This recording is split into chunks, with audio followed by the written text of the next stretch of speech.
अच्छा ये बताओ कि तोर खर्चवा के चलाई? हम अपन खर्चा अपने से चला ले, ठीक हो?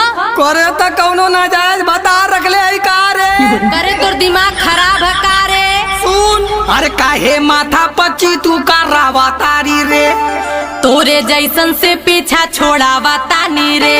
अरे बात मानला जीत न ऐसे करा है रानी। मिलके रहबा तबे करब सेवा अपनी। का मिल के रहले का मतलब का करे पड़ी?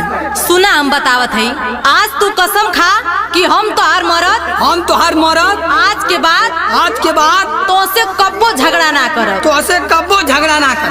कसम खा कि हम तोहार मरद आज के बाद तोहके कब्बो ना गरियाई। कसम खा कि हमार साया साड़ी कुल कचरबा। नहीं, ई नहीं हो सका। हम मरद हई, मौगा ना